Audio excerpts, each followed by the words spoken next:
तो ब्रेक के बाद आपका एक बार फिर स्वागत है हमारी खास पेशकश जनादेश 2022 में। जनादेश के रुझान साफ तौर पर तस्वीर को बयान कर रहे हैं। साफ तौर पर दिख रहा है कि पंजाब में आम आदमी पार्टी की प्रचंड बहुमत की सरकार और बाकी 4 राज्यों में भारतीय जनता पार्टी की स्पष्ट बहुमत की सरकार। बाकी सब लोगों के लिए केवल इंतजार, और ऐसी इंतजार की घड़ी के अंतर्गत हमारे साथ में भारतीय जनता पार्टी के 2 दिग्गज जुड़े हुए हैं। रामविचार नेताम जी, सामान्य सांसद, वो हमारे साथ थे ही। अभी हमारे साथ में डॉक्टर अनिल जैन जुड़ रहे हैं दिल्ली से। भारतीय जनता पार्टी के पूर्व राष्ट्रीय महामंत्री डॉक्टर अनिल जैन हमारे साथ में। उत्तर प्रदेश में बड़ा पसीना बहाए डॉक्टर अनिल जैन साहब। इसके बावजूद भी 40 सीटें कम हो गई जो सब 313 सीटें थी। अभी रुझान बता रहे हैं 265-70। कहां कमी रह गई? कौन नाराज हो गया? थोड़ा अप्रत्याशित सवाल है। लोग बधाई की बात कर रहे हैं, हम उल्टा सवाल कर रहे हैं, पर क्या करें, फितरत से मजबूर हैं। वो तो ठीक है लेकिन ये बिल्कुल भारतीय जनता पार्टी के लिए जश्न का समय है। 5 राज्यों में से 4 राज्यों में भारतीय जनता पार्टी की सरकार बन रही है। 80% रिजल्ट के साथ भारतीय जनता पार्टी माननीय नरेंद्र मोदी जी के नेतृत्व में देश में अपना परचम फिर से लहरा रही है। एक बात जी। जहां तक उत्तर प्रदेश का सवाल है, उत्तर प्रदेश में तमाम सारे आप मीडिया के बंधु, हमारे सब मित्र, और ये खींच मच रही है। आपने भी मुझे बात करी थी कि उत्तर प्रदेश में सरकार बनाने के लिए आपको मोदी जी लगे हैं, केंद्रीय मंत्रिमंडल लगा है। ये तो हमारी फितरत है, हम ऐसे ही चुनाव लड़ते हैं। हमने तब भी कहा था कि, और आपको लग रहा था कि ये सरकार बन पाएगी कि नहीं बन पाएगी, तो इतनी स्पष्ट मैंने कहा था बहुत अच्छी बहुमत के साथ हमारी सरकार बनेगी। और आप देख रहे हैं वो 268 सीट आना, ये बहुत बड़ी बात है, बहुत अच्छी बात है। करीब करीब 2/3 बहुमत की तरफ हम बढ़ रहे हैं। इससे अच्छा और क्या होगा? देखिए, आप बहुत अच्छा बढ़ रहे हैं वो तो ठीक है, पर जिनको आप आतंकियों का हमदर्द बताते थे, जिनको दंगाई बताते थे, जिनको तमंचावादी बताते थे, वो भी बहुत अच्छा बढ़ गए डॉक्टर साहब। 122, 125, 128 समाजवादी पार्टी की इतनी सीटें आना माथे पर कितनी लकीरें ला रहा है आपके? नहीं, देखिए, लकीरों का विषय नहीं है। मैंने आपको ध्यान है कि अलग से बातचीत में मैंने कहा था कि वो 100 से और 150 के बीच में मुश्किल पहुंच पाएंगे और हम 250 से ऊपर जाएंगे। मैं बहुत ज्यादा 325, 340, तब आपने मुझे कहा था कि वो तो कह रहे हैं वो 400 आएंगे। मैंने कि वो 80% वो बात कर रहे हैं शेख चिल्ली वाली। 403 में से 400 वो आ जाएंगे और 3 में एक बसपा, एक कांग्रेस, एक भाजपा को दे देंगे, जैसे वो कृपा कर रहे हो। और आपको ध्यान है वो इंटरव्यू कुछ दिन पहले ही था, 7-8-10 दिन पहले, और तब भी मैंने कहा था कि हम स्पष्ट और अच्छी, मैंने कहा ज्योतिषी नहीं हूं, सीट नहीं कह सकते कितनी आएंगी, लेकिन बहुत अच्छे बहुमत के साथ हम सरकार बनाएंगे और वो 150 से अंदर के अंदर सिमट जाएंगे। तो वो आपको दिख रहा है। इसलिए कोई हमने राजनीतिक ज्योतिषी का नहीं बल्कि जमीनी आकलन आपसे शेयर किया था, वो आपके सामने है। जमीनी आकलन था या मैनेजमेंट था? कल से समाजवादी पार्टी के लोग वो ईवीएम की तस्वीरें, वीडियो बता रहे थे। क्या मैनेजमेंट चल रहा है? अभी तक आया नहीं उनका बयान। मैनेजमेंट सफल हो गया ऐसा कोई बयान आया नहीं है, पर क्या हुआ था? दिल्ली खंबा नोचे।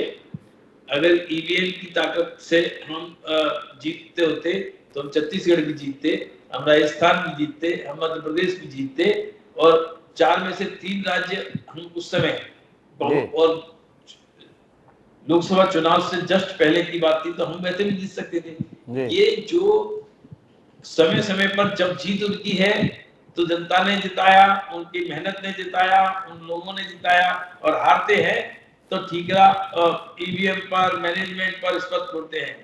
हाँ, ये ठीक है कि हमारी पार्टी का, हमारे दल का, हमारी व्यवस्थाओं का मैनेजमेंट जरूर अच्छा है, और जो माननीय मोदी जी के नेतृत्व में हम 1-14 के बाद 1 से 1 लगातार विजय की ओर अग्रसर हो रहे हैं, जीत रहे हैं, ये मैनेजमेंट जरूर है।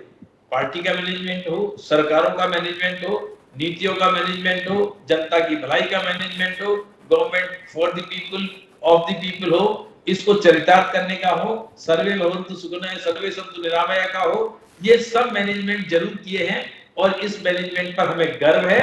हम तो अपना जो ये इतना मैनेजमेंट आप किए डॉक्टर साहब, केशव प्रसाद मौर्य को लावारिस क्यों छोड़ दिए? उनके संदर्भ में मैनेजमेंट कहाँ चला गया?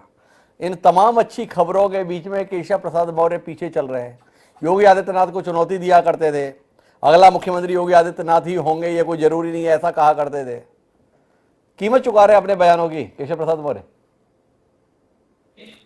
हर सीट का अलग अलग समीकरण जरूर होता है और वहाँ ये हमें कोई बहुत मुगालता नहीं है, हमें वहाँ थोड़ी कठिनाई दिख रही थी, लेकिन आपको मैं फिर भी कह रहा हूँ कि वो सीट हम कम मार्जिन से सही जीतेंगे। इस भरोसे की वजह, ऐसा कौन सा मैनेजमेंट कर रखा है जिसमें आपने कहा है कि रुझान बता रहे लगातार पीछे जाए? क्या मैनेजमेंट किया है डॉक्टर साहब? कभी पीछे देखो, मैं लगातार सीट की जानकारी में हूँ, कभी 500 से 1000 से आगे, कभी 500 1000 से पीछे। जी, बड़ा डिफरेंस नहीं है, जैसे हरीश रावत 9000 से पीछे थे, वैसा डिफरेंस नहीं है।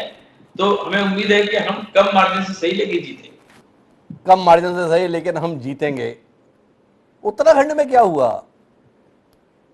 उत्तराखंड में तो परंपरा रही है, एक बार कांग्रेस एक बार भाजपा। आपको स्वयं भी भरोसा नहीं था, खुद ही अपने हाथों से 2 मुख्यमंत्रियों के सर कलम आपने किए हुए थे। जिस तीसरे को भी बनाया वो भी अभी हाँफ रहे हैं अपने आप को जिताने के लिए, पर फिर भी पार्टी जीत रही है। कौन सा मैनेजमेंट रहा डॉक्टर अनिल जैन साहब? देखिए ऐसा है सुधांशु जी, सॉरी हिमांशु जी, आपको मैंने पिछली बार उत्तराखंड के संदर्भ में भी बात करी थी कि उत्तराखंड में हम ये नहीं कह सकते कि हम 57 और 60 सीट आएंगे, लेकिन 40-42 सीटों के साथ हम भारतीय जनता पार्टी की सरकार बनाएंगे उत्तराखंड में।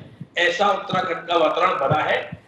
निश्चित है कि धामी जी के आने के बाद उत्तराखंड में जो भारतीय जनता पार्टी का उत्तरोत्तर ग्राफ जो गिर रहा था उसमें रुकावट भी हुई है और उन्होंने सभी बड़े नेताओं को अपने को छोटा बनाकर सबको साधा भी है और जनता के बीच में भी एक यंग, डायनेमिक और डिलीवरेबल मुख्यमंत्री की छवि बनाई है।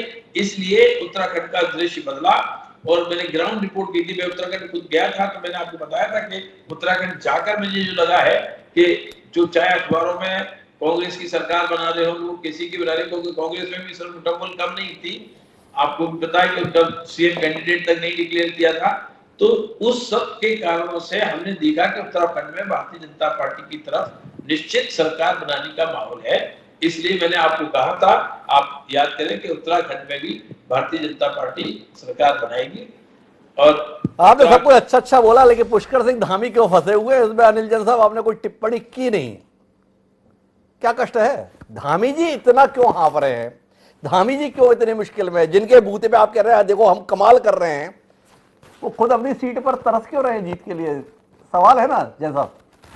उत्तराखंड की थोड़ी सी परिपाटी कहिए, परंपरा कहिए कि जब खंडूरी जी के नेतृत्व में चुनाव लड़ा, खंडूरी जी हार गए, भारतीय जनता पार्टी की प्रचंड बहुमत मिला, तो कई बार इस तरह की स्थिति हो जाती है। इसका कोई एक्सप्लेनेशन नहीं होता, चाहे प्रेम कुमार धूमल हारे हो और चाहे लेकिन मुझे पूरा उम्मीद है कि अंततोगत्वा धामी जी भी कम मार्जिन के साथ जीत निकालेंगे, ऐसा मुझे लगता है। क्योंकि उनकी और हरीश रावत की जो हरीश रावत जो ट्रेल कर रहे थे, मैंने अभी रिसेंटली बिल्कुल नहीं देखा कि कितना है, लेकिन 9000 से ऊपर वोटों से ट्रेल कर रहे थे और धामी जी 500, 700, 1000 इससे बीच बीच में ट्रेल कर रहे हैं। तो वो अभी एक तरफा किसी इलाके के वोट खुलते हैं तो दूसरी तरफा जब अपना इलाका आता है तो मेकअप हो जाते हैं। ऐसी स्थिति उत्तराखंड में बन सकती है। तो अभी भी डॉक्टर अनिल जैन अब आशावादी हैं, इस बात में मुग्ध हैं कि कुल मिलाकर उत्तर प्रदेश में हम प्रचंड बहुमत के साथ जीत रहे हैं। तो बहुत बहुत धन्यवाद डॉक्टर अनिल जैन साहब हमारे साथ जुड़ने के लिए। इस जुड़ने के क्रम में हमारे साथ में वो शख्स जुड़ गया है जिसने इस विधानसभा चुनाव के अंतर्गत एक महत्वपूर्ण भूमिका निभाई। प्रधानमंत्री ने अपनी संसदीय क्षेत्र की जिम्मेदारी उनके हवाले की थी। भारतीय जनता पार्टी की पूर्व राष्ट्रीय महामंत्री और सांसद सरोज पांडे हमारे साथ में है। पिछले 2 महीने से वो अपना प्रदेश भूल उत्तर प्रदेश की बनारस की ही होकर रह गई थी। जो परिणाम आ रहे हैं वो कितना चौंका रहे हैं सरोज जी? अगर इतना आसान मामला था तो इतनी मेहनत करने की जरूरत क्यों पड़ी?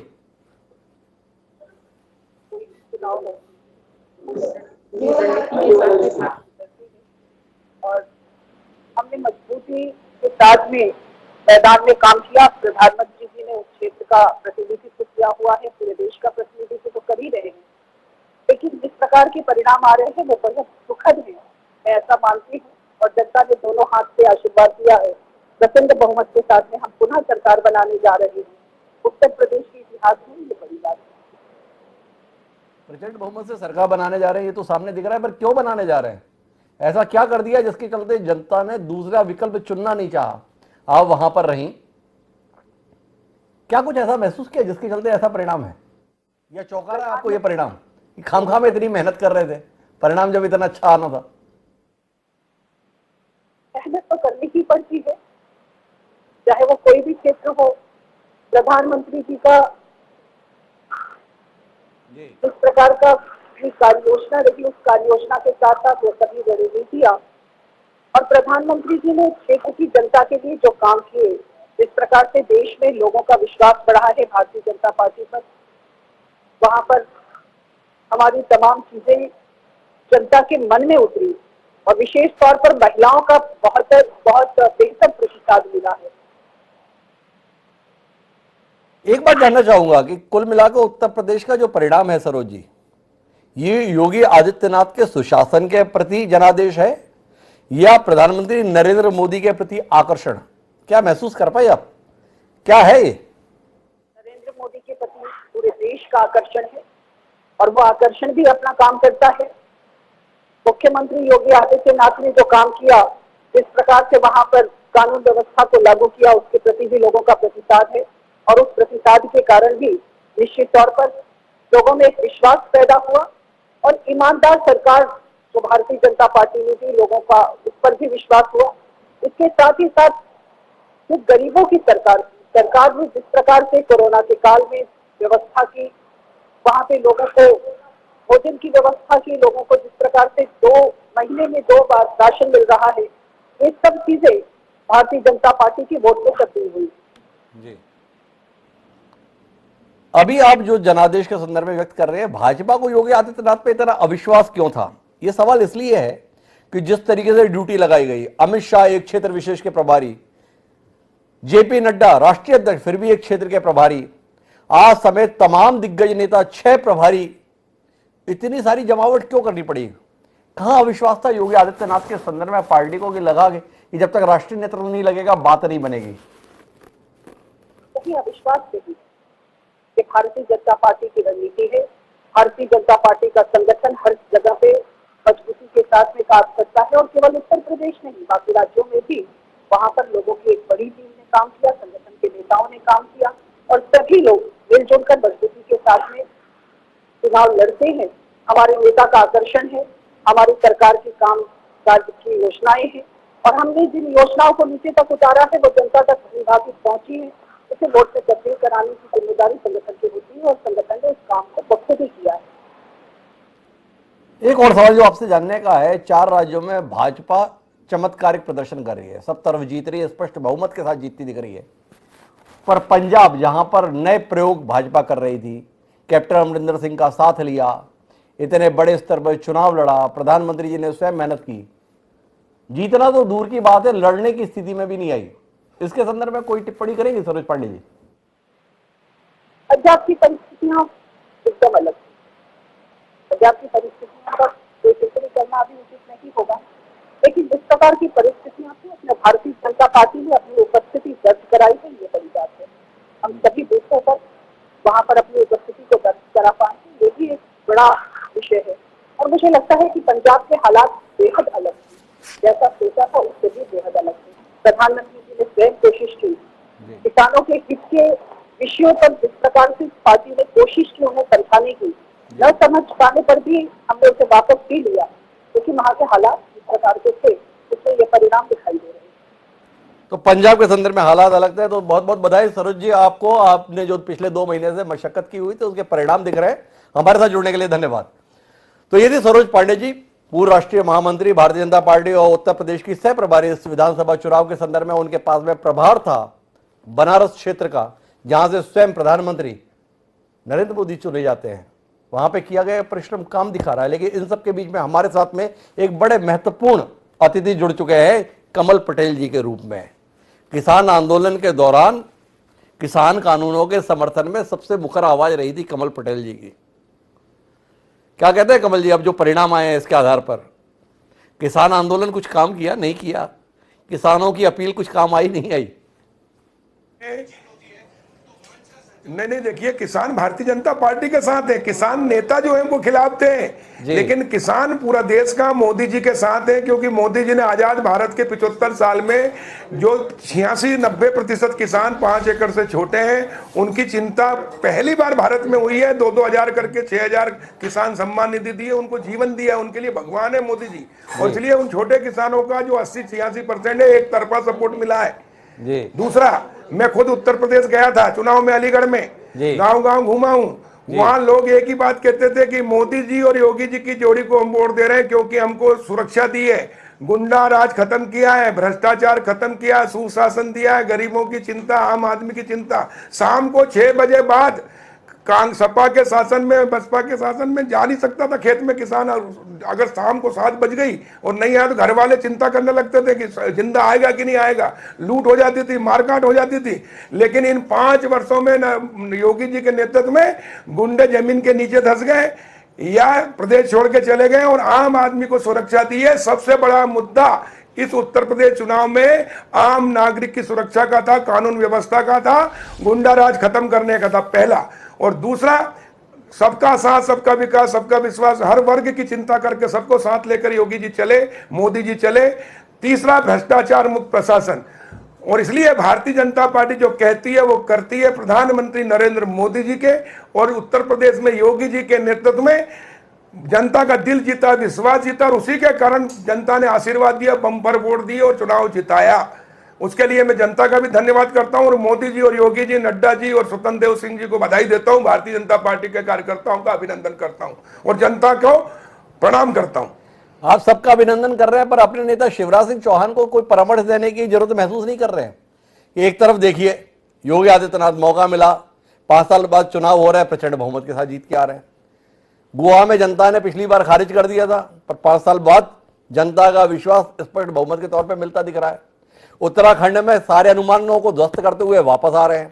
मणिपुर में भी स्पष्ट बहुमत मिलता दिख रहा है। एक तरफ ये राज्य है, एक तरफ जिस मध्य प्रदेश से आप ताल्लुक रखते हैं, मोदी जी का नेतृत्व मिला, चमत्कारिक नेतृत्व मिला, फिर भी जनता का भरोसा नहीं जीत पाए थे 2018 में। अपने लिए दबाव महसूस कर रहे हैं कि नहीं कर रहे हैं अगले साल के चुनावों के लिए? ये वाकई हमारे लिए बड़ा मुश्किल हो गया है। कहाँ ये लोग, कहाँ हम लोग? हिमांशु जी, पिछले चुनाव की परिस्थिति अलग थी, क्योंकि कांग्रेस ने ये कहा था कि 2 लाख का किसानों का कर्जा माफ कर देंगे, 10 दिन में तो मुख्यमंत्री बदल देंगे, महिलाओं का स्व सहायता समूह, चाहे सरकारी बैंक हो प्राइवेट हो, उसका माफ कर देंगे, युवाओं को 4,000 रुपए बेरोजगारी भत्ता देंगे, बुजुर्गों को, दिव्यांगों को, विधवाओं को 1,000 पेंशन देंगे, दैनिक वेतन भोगी को रेगुलर कर देंगे। ऐसे सपने दिखाए, वचन देकर उसमें जनता थोड़ी आ गई, लेकिन उसके बावजूद भी कांग्रेस को स्पष्ट बहुमत नहीं मिला। और 15 महीने में कांग्रेस की क्या गति हुई है, और भारतीय जनता पार्टी 60-60 हजार वोट से जीती है। हमने पुनः जनता का दिल विश्वास जीता, और ये 22 महीने में जो हमने काम किया है, और मैं बताना चाहता हूं कि प्रधानमंत्री नरेंद्र मोदी जी का जो संकल्प है किसान की आय 2 गुना करने का 2022 तक, हमने मध्य प्रदेश में मुख्यमंत्री शिवराज जी के नेतृत्व में 21 में ही पूरा कर दिया है। 17,000 करोड़ तो हमने किसानों को खाली बीमा दिया है, जो बीमा पूरे देश में नहीं मिला, अकेले मध्य प्रदेश में हमने दिलाया। हमने 1,72,000 करोड़ किसानों के खातों में डाले, और इसलिए यहाँ का किसान प्रसन्न है। समर्थन मूल्य से ऊपर रेट दिलाने में हम सफल हुए हैं, और कांग्रेस ने धोखा दिया, और इसलिए अब कांग्रेस के ऊपर कभी दोबारा विश्वास नहीं करेंगे। कांग्रेस तो खत्म हो गई। जो प्रधानमंत्री जी का नारा है, कांग्रेस मुक्त भारत यानी भ्रष्टाचार मुक्त भारत, और कमल युक्त भाजपा युक्त भारत यानी सुशासन। और जिस प्रकार कमल का फूल खुशहाली, समृद्धि और विकास का प्रतीक है, और कमल पूरे देश में खिल रहा है, तो पूरा देश खुशहाल, समृद्ध और विकास हो रहा है, और भारत माता दुनिया में अब सिरमौर बनेगी, भारत सोने की चिड़िया बनेगी। प्रधानमंत्री नरेंद्र मोदी जी के नेतृत्व में देश 21वीं सदी भारत की होगी, और भारत माता का परचम पूरी दुनिया में फहराएगा। पूरे दुनिया को सुख, शांति, अमन, चैन का संदेश प्रधानमंत्री नरेंद्र मोदी जी के नेतृत्व में भारत देगा। बड़े दमदार बातें कही कमल पटेल जी, पर आपकी बात को सर्टिफाइड करने के लिए मैंने इस देश में किसानों की सबसे बड़ी आवाज को आपके साथ बिठा दिया है। माननीय राकेश टिकैत जी मेरे साथ में हैं, यानी आपके साथ भी हैं। तो राकेश टिकैत जी मध्य प्रदेश के कृषि मंत्री है, कमल पटेल जी आपके साथी हैं। उनका कहना है 2022 में आय दुगनी करनी थी किसानों की, 2021 में चमत्कार कर दिया मध्य प्रदेश में। तो आपके पास जानकारी आ गई है, सहमत है कमल पटेल जी के इस दावे से? पहला सवाल। दूसरा, उनका कहना था कि किसान नेता हमारे खिलाफ है, देश के किसान तो हमारे ही साथ हैं। ये दो दावे कमल पटेल जी ने किए, आपकी प्रतिक्रिया? तो हमने तो कहा कमल पटेल जी भाई जो किसानों की समस्या है उसको केंद्र सरकार तक लेकर जाए जी। और इन्होंने बताया था, बात भी हुई थी कि 17,000 करोड़ रुपए के जो आसपास इन्होंने वो दिए, बता के उनका जो नुकसान हुआ वो हमने दिया। और जो आय दुगनी करने की जो बात कह रहे हैं भाई ये फार्मूला जरूर बता लो, उसको आगे लेकर चले, करवा दो, उस पर काम शुरू करें। नहीं, लेकिन आपके पास ये जानकारी आई क्या कि मध्य प्रदेश में जो किसान है शिव कुमार शर्मा कक्का जी यहीं से ताल्लुक रखते हैं, उन्होंने बताया आपको? यार बाकी देश का पता नहीं है पर मध्य प्रदेश में किसानों की आय दुगनी हो गई है।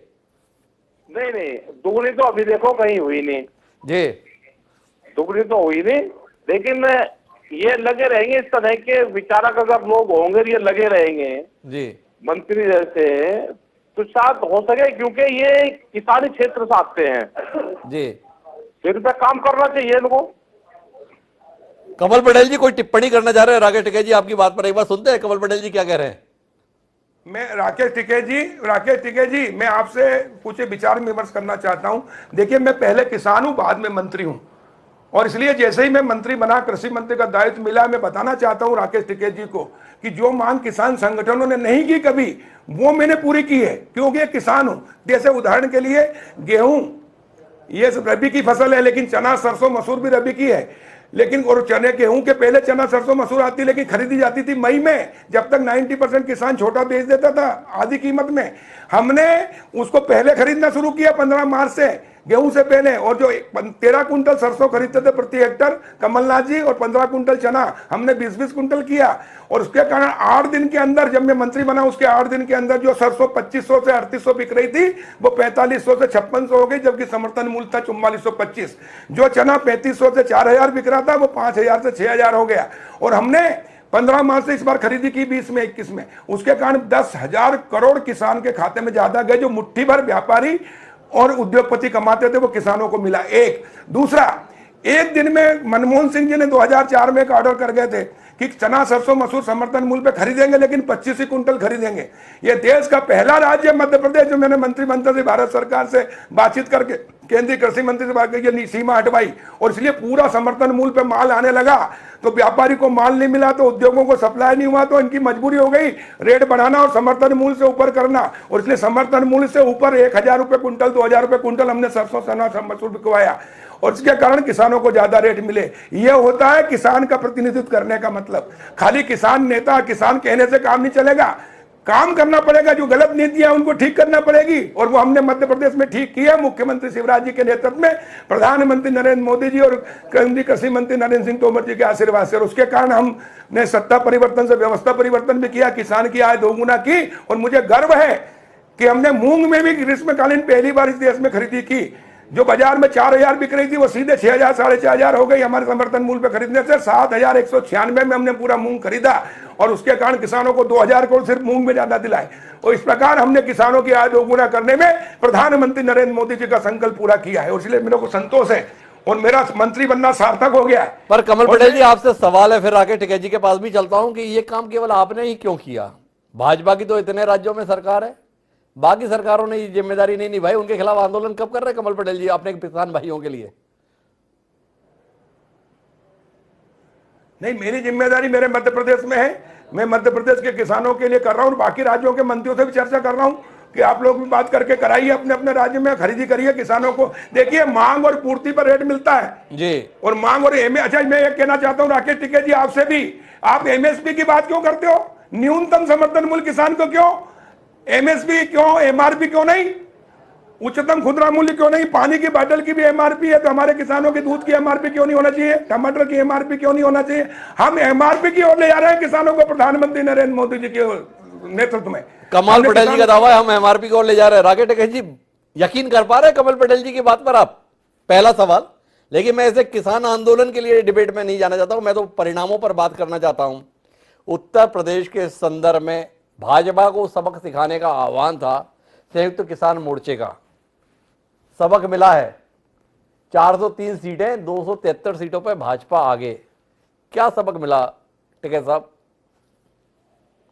तो हमारा हमको चुनाव थोड़ा लड़ रहे हैं हम। जी ठीक है, हमारा ये है कि जो भी सरकारें हैं वे किसानों के अगर पक्ष में काम नहीं कर रही, उसके विरोध में काम कर रही है, तो हमारा मुद्दा सरकार उसे रहता है, किसी पार्टी से हमारा मुद्दा नहीं रहता जी। ना किसान संयुक्त मोर्चा ना किसान संगठन कोई चुनाव लड़ रहा।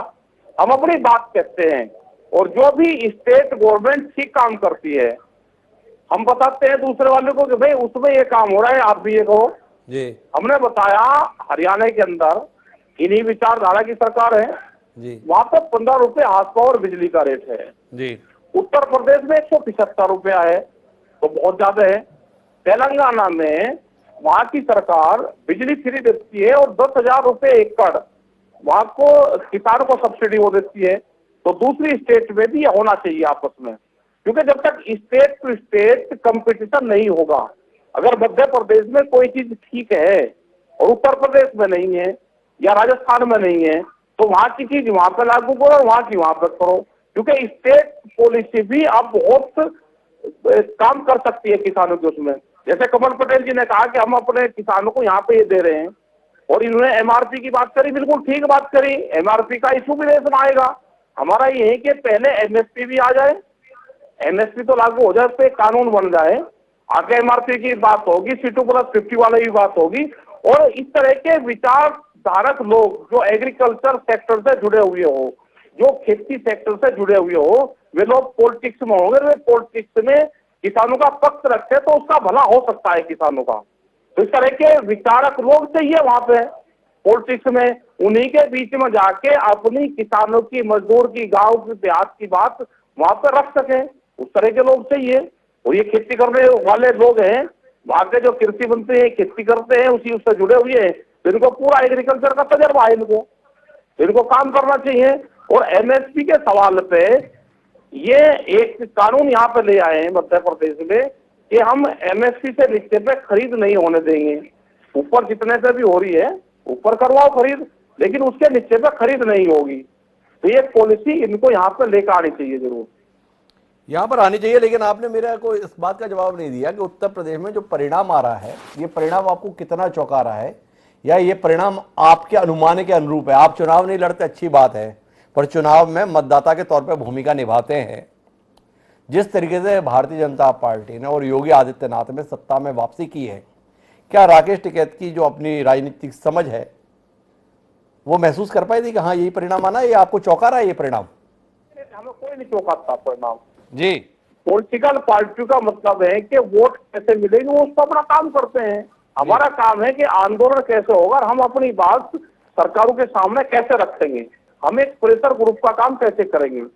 और यहाँ पे उत्तर प्रदेश में या जहाँ पे भी चुनाव हुए हैं, आज ये है कि सब पॉलिटिकल पार्टियों ने अपने घोषणा पत्र में किसान को टच किया है, उन्हें किसान की बात उसमें रखी है। अब जिसकी भी सरकार बनेगी उस पर काम करें, हमारा यही तो काम है। हम कोई चुनाव थोड़ा लड़ रहे हैं जी कि हम चुनाव लड़ रहे हैं, हमारी हार जीत हमारी हो रही है। भाई हमारा मकसद है कि आंदोलन किया, अपनी बात रखी, पॉलिटिकल पार्टी ने अपने एजेंडे में किसान एजेंडे को शामिल करा, और जब अगर उसकी सरकार आती है तो जो उसने लिखत पढ़त में कहा उसको पूरा करें जी। ये हम कह रहे हैं। इस अनुमान के साथ में पंजाब में आपके साथी छुट्टी पर गए थे, ये आम आदमी पार्टी की जो सफलता आई है टिकैत साहब, आपके साथियों की छुट्टी पे जाने का नतीजा है या कुछ और है? ये भी गलत धारणाएं हैं। अगर पंजाब के लोग वहां पे दिल्ली आंदोलन में थे जी, कुछ लोगों को गलत फहमी ये होगी कि जो लोग आंदोलन में साथ में है वो हम चुनाव लड़ रहे हैं तो 100% वो भीड़ हमारे साथ में चुनाव में चले जाएगी, तो वही गलत फहमी के शिकार पंजाब के लोग हो गए जी। वहां पे सारी पॉलिटिकल पार्टियों के लोग उस आंदोलन में थे, क्योंकि जो आंदोलन में लोग आते हैं वो कोई नोटा दबाने वाले नहीं आते कि नोटा वाले आते हैं वो चुनाव में किसी को वोट नहीं देते। चुनाव में तो लोग किसी न किसी के साथ में जुड़े हुए हैं, और वो आंदोलन में, किसान आंदोलन में सब साथ रहते हैं जी। वे जब वहां पर गए तो अपनी पार्टी में चले गए जी। हमने मने करा था कि किसान संगठन को पॉलिटिक्स में नहीं जाना चाहिए जी। लेकिन कोई लोग नहीं मानते, 7 जनताबंदी के लोग वहां पर गए थे और उसके रिजल्ट ठीक नहीं आए, उससे किसान आंदोलन को नुकसान होता है जी। तो बड़ी ईमानदार बात कर रहे हैं राकेश टिकैत जी, लेकिन मैं कमल पटेल जी, थोड़ा एक अलग सवाल से आपसे रूबरू होना चाहता हूं। इस पे आप क्या टिप्पणी करेंगे? 5 राज्यों में चुनाव हुए, 4 राज्य एक राय होकर भाजपा के साथ हैं, लेकिन पंजाब भाजपा के खिलाफ नहीं, पूरी तरीके से खिलाफ है। क्या ये एक चिंता का सबब नहीं है कि पंजाब की मानसिकता देश की बाकी मानसिकता से अलग क्यों जा रही है, और इसके लिए कौन जिम्मेदार है, और क्या भाजपा को इस पे गंभीरता से लेने की जरूरत है? कमल जी, आपने सही प्रश्न किया है।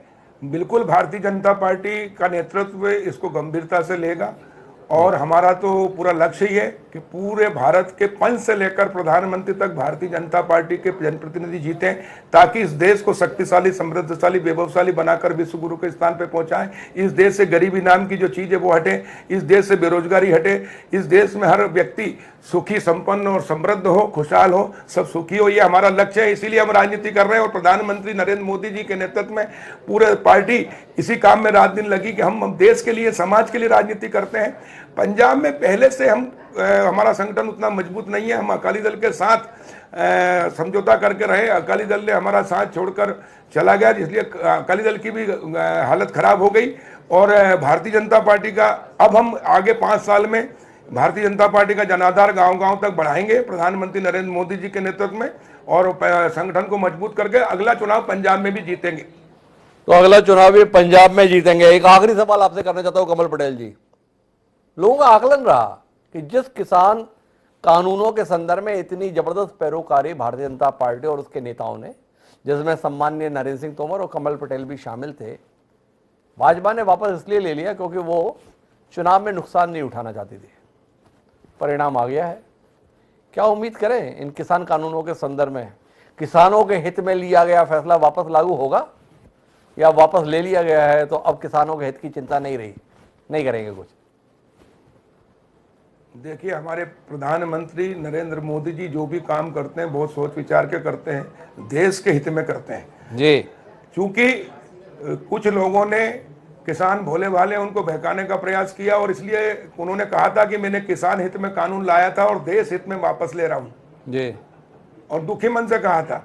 और इसलिए हमारे लिए देश सर्वे सर्वा, देश पहले, फिर पार्टी, और उसके बाद में मैं, और इसलिए हम देश के लिए सब कुछ करने को तैयार हैं। लेकिन हम किसानों की तरक्की करना चाहते हैं। जैसे मैंने कहा कि किसान सिर्फ खेती करने के लिए मजबूर क्यों ना है, आजादी के 60 साल तक मजबूर रखा उसको, लेकिन प्रधानमंत्री नरेंद्र मोदी जी चाहते हैं कि देश का किसान इस देश का अन्नदाता है और जीवनदाता। आपने देखा होगा कोरोना में किसानों ने ही देश को जिंदा रखा, दोनों टाइम का भोजन, सब्जी और दूध दी है। आज भी किसानों ने ही इस देश को आगे बढ़ाने में अपना योगदान दिया है, और इसलिए किसान की तरक्की जरूरी है। और इसलिए उन्होंने किसान सम्मान निधि, प्राकृतिक खेती, जमीन भी बचाना, उसके लिए प्राकृतिक खेती की ओर भी आ रहे हैं। और किसान को हम इतना सक्षम बनाएं, इतना प्रशिक्षण देंगे कि किसान खेती भी करे, फिर ग्रेडिंग करके माल बेचे। ठीक है कमल पटेल जी, मुद्दे की बात बताइए ना, तीनों कृषि कानून वापस आएंगे, नहीं आएंगे, या छोड़ दिया अब? नहीं, किसानों के हित में जो भी हो सकता है, जो कानून वापस ले लिए वो तो प्रधानमंत्री जी से आप पूछिए, लेकिन किसानों के हित में हमारी सरकार काम करती रहेगी और किसानों को सक्षम बनाएगी, किसान को आत्मनिर्भर बनाएगी। किसान की आय दोगुना करने के लिए जो कुछ करना होगा हम सब करेंगे। लागत तो कम किसानों के लिए सब कुछ करेंगे, ये कमल पटेल जी कह रहे हैं। कमल पटेल जी की बात पर माननीय राकेश टिकैत भरोसा कर रहे हैं कि नहीं कर रहे हैं? हालांकि अभी कमल पटेल जी ने बताया हमने तो किसानों के हित में फैसले किए, आप लोगों ने किसानों को बहकाने का काम किया, खुल के आरोप लगाया कमल पटेल जी ने। राकेश टिकैत जी पर ना हो, पर किसान आंदोलन के नेताओं पर है, और नेता तो राकेश टिकैत भी थे।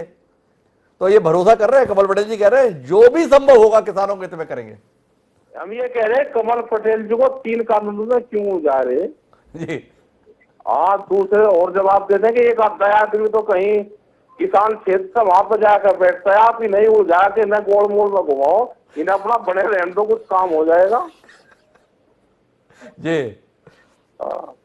तो ये राकेश टिकैत जी कह रहा है। तो कमल पटेल जी आपको बहुत बहुत बधाई, भारतीय जनता पार्टी की चमत्कारिक सफलता 4 राज्यों के संदर्भ में। लेकिन राकेश टिकैत जी मेरे साथ में बने हुए हैं, राकेश टिकैत जी से कुछ और बात करता हूं। और टिकैत जी आपसे जानना चाहूंगा, किसानों के उत्तर प्रदेश के संदर्भ में कई मुद्दे थे, अब जैसा प्रचंड बहुमत मिला है, इस बहुमत के बाद आपको अपने मुद्दों के समाधान की क्या उम्मीद है? देखो, हमने ये कहा कि किसान आंदोलन जब होता है उसको सारी पार्टियों ने टच करने की कोशिश करी, अपने घोषणा पत्र, अपने एजेंडों में लेकर आए और जिस भी पार्टी की सरकार बन जाएगी उन एजेंडों पर काम करें। किसान आंदोलन का यही तो काम है कि अपने इशू को पूर्ण रूप से उठावे, आंदोलन के माध्यम से सरकार तक पहुंचाने का काम करें और सरकार उसके ऊपर काम करे। ये हमने कहा है, जिसकी भी सरकार आ जाएगी उस एजेंडे पे काम करेंगे। आपको है तो बहुत बहुत धन्यवाद टिकैत साहब हमसे जुड़ने के लिए। एक छोटे से ब्रेक के लिए जाएंगे, ब्रेक के बाद लौटेंगे तो इन जो रुझानों का अब नतीजों की शक्ल में बदलना शुरू हो गया है, कई जगहों के परिणाम आने लगे हैं, कई जगहों पर स्पष्ट तौर पर जनादेश व्यक्त होने लगा है, उस पर बात करेंगे। भारतीय जनता पार्टी के वरिष्ठ नेता उत्तर प्रदेश से कुशपुरी जी हमारे साथ में जुड़ चुके हैं, उनसे समझने की कोशिश करेंगे इस जनादेश को और इस जनादेश के दबाव को। ब्रेक के लिए जाते हैं और तुरंत लौट कर आते हैं।